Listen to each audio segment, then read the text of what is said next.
If you love your penis, this video is for you. I'm Dr. Rena Malik, urologist and pelvic surgeon, and today we're gonna talk about 10 things you should never do to your penis. Guys, I'm a urologist, and part of my job is to take care of penises. And quite frankly, I care about penile health, and you should too. In this video, I'm gonna share the 10 things that you should be doing for your penile health that you probably didn't know about, and make sure you stick around till number 10 because that one's gonna surprise you.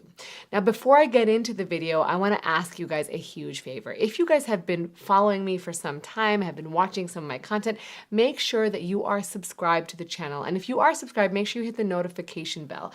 I make content all the time on this channel. And a lot of times you just can't keep up because there's just so much stuff to do. But I don't want you to miss great education all the time. And I see that only 20% of you watching are actually subscribed. So please do me a solid favor, subscribe, share this channel if you can with your friends because it really means a lot to get this word out and help people around the world get the education they need. Number one is very simple. Don't ignore your penis. Now, a lot of you probably don't realize this, but the way your penis functions is a barometer of your overall health. When you look at men who start having trouble with erections and you follow these guys for 7 years after the start or onset of their problems, 14% of them go on to have a heart attack. And that's because we call erectile dysfunction the canary in the coal mine. But I always say it is a marker of health because when you have good, strong erections and good, strong desire, it tells you a lot about your body. One, that you have good blood flow, your hormones are functioning well, your nervous system is functioning well, that you're psychologically in a good place, right? Things are not stressing you out, and that you're not doing something that you shouldn't, meaning you're not taking a substance that might be affecting the health of your penis. That brings me to number 2. Don't DIY things for your penis. Now, I have seen it all. And let me tell you, there is no at-home remedy that's going to help your penis get longer, get thicker, that's safe.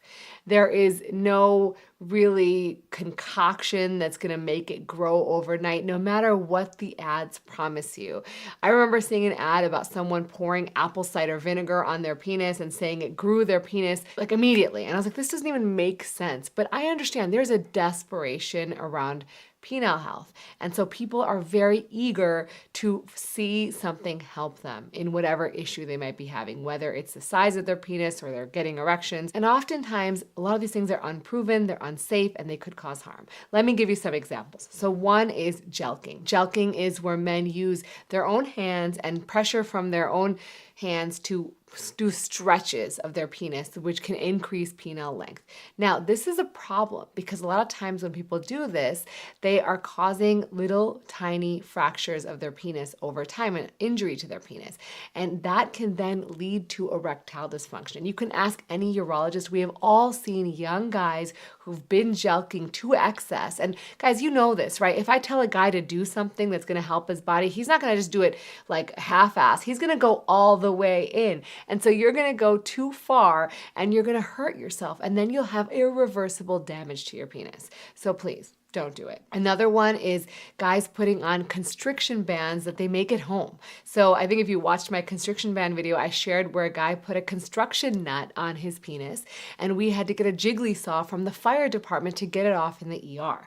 Guys, I'm not making it up. He was, I think, altered when he put it on. He passed out. And so by the time he came in, his penis was so swollen, there was no way he was getting it off.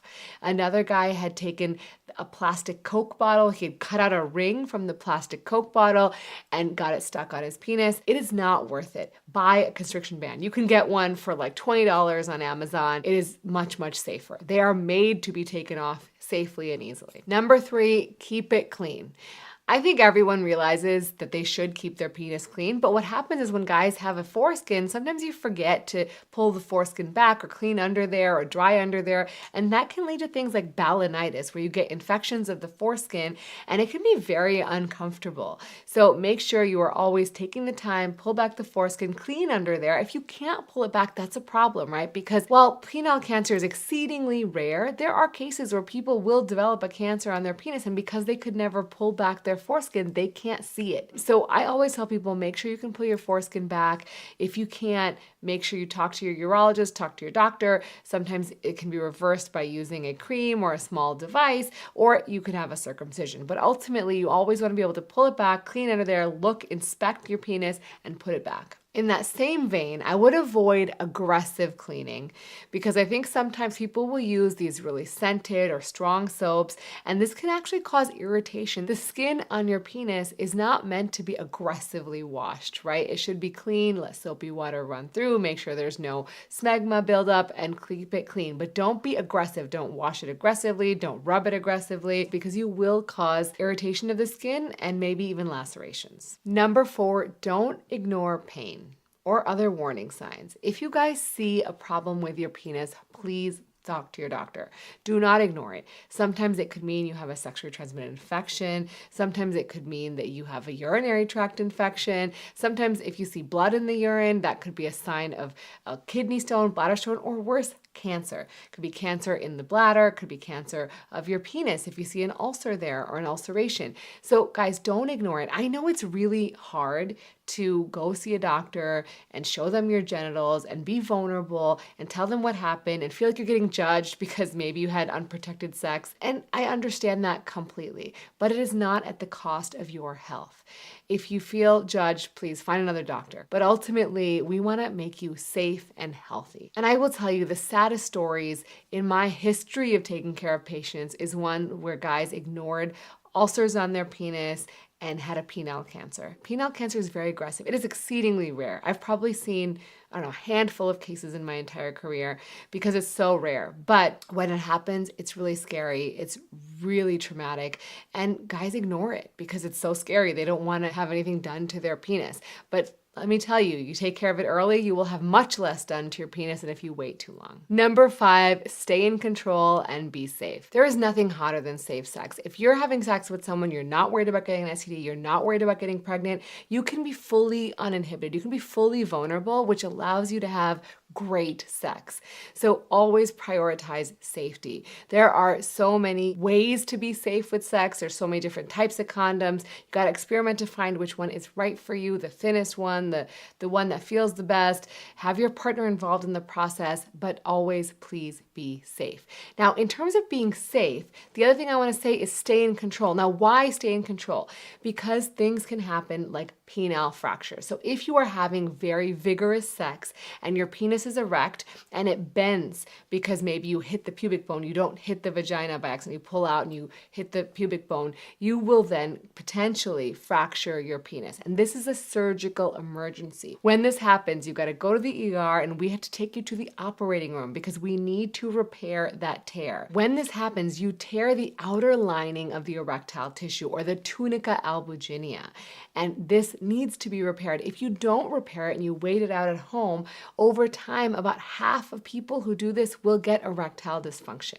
And so it is much better to go to the ER and get this repaired, surgically repaired, so you can maintain erections rather than dealing with issues with erectile dysfunction later down the line. And you will know when you have a fracture. This is usually when this happens, you'll hear a popping sound, you'll feel significant pain, and your penis will get very swollen, something like an eggplant penis. It's really important for you to maintain control. Ideally, hold on to your partner's hips so you can sort of control how fast things are going and the angle at which they're going at so you don't have an accident that leads to a penile fracture and you can maintain the strength of your erections. And the other thing that helps is lubricant. I cannot tell you enough times how important it is to be well lubricated. And guys, lube is fun. It makes things slippery. It makes things more enjoyable. You don't have to feel like there's something wrong with your partner if there's not enough lubrication. This is a normal part of aging. Women tend to lose lubrication as they go through perimenopause and menopause. And sometimes younger women have less lubrication because of medications or genetics or a variety of different things. It does not mean they are not aroused. Number 6, don't make it hot. Now, what do I mean by don't make it hot? I mean that you want to keep your testicles in a relatively cool environment. So the reason that testicles hang outside the male body, whereas women's ovaries are inside, is because they need a very perfect temperature in order to produce sperm. If you expose your testicles to a lot of wet heat, this can lead to changes in your body's ability to produce sperm, which can then lead to infertility, and it can potentially affect your testosterone. So what I would say is avoid having a lot of exposure to things like jacuzzis, steam rooms, things like like that, try to limit your exposure to them. Also, when you are sitting or using a laptop, try to make sure you have something in between your genitals and the laptop. Ideally, keep your phone in your back pocket, not in your front pocket, because all of these things emit heat and they can affect your testicular health. Number 7, be nice to it. So what do I mean by be nice to it? Well, what I mean is when you masturbate, try not to be very aggressive with your penis.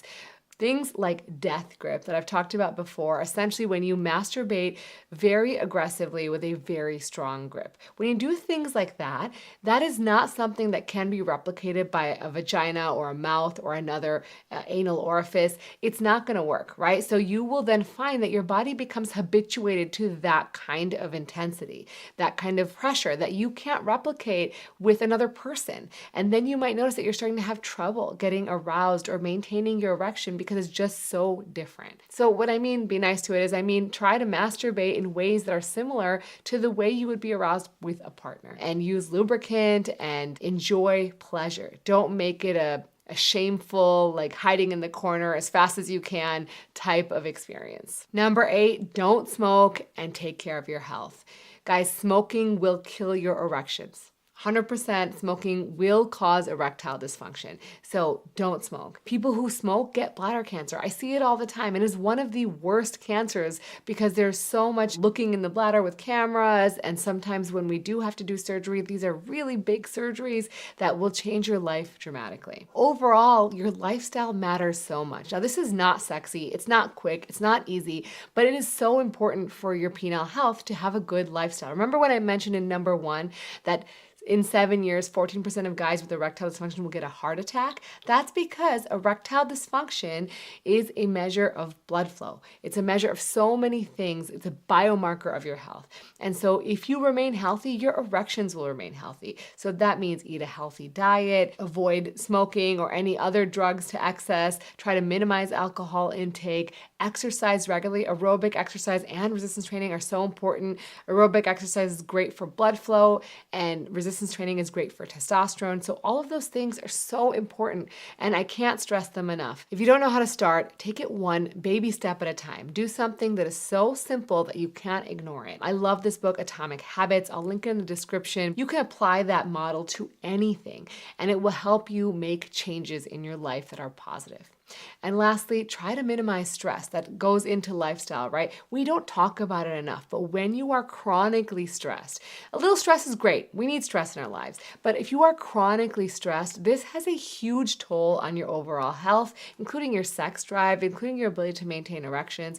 So if you find that you are someone who is chronically stressed, you need to do some investigation on how you can reduce that stress and what you can do within your control to improve your quality of life. And number 9, be nice to yourself. And this is because when I find that men have trouble with their penis, they are really hard on themselves. They are so stressed out about being with their partner, about how their penis looks, about how it performs, that they have so much stress and anxiety around the act of intimacy of being with their partner. And that just amplifies, right? You feel like, for example, I tell people you get a problem in the bedroom. You can't get an erection one time. The next time you try to have sex, you're thinking about that the whole time. And that stress is going to make it even harder for you to get an erection. So then you won't get an erection. And then that stress amplifies and it becomes this vicious cycle. So be kind to yourself. Everyone has fluctuations in the function of their penis. There will be times where it just won't work. And that's okay. Once in a while doesn't mean your life is over. It will come back. But do not be mean to yourself and treat yourself badly and cycle in this horrible state of stress. Guys don't talk about this. They don't share their stress with anyone, which makes it even worse. And that brings us to number 10. Use it or lose it. Is there any truth to the famous adage, use it or lose it? Well, sort of. So one is sometimes people stop using it because they're not getting erections anymore, right? And so they're not getting erections with their partner. So they just really stop because they're embarrassed or they're stressed or their partner's also not wanting to have sex.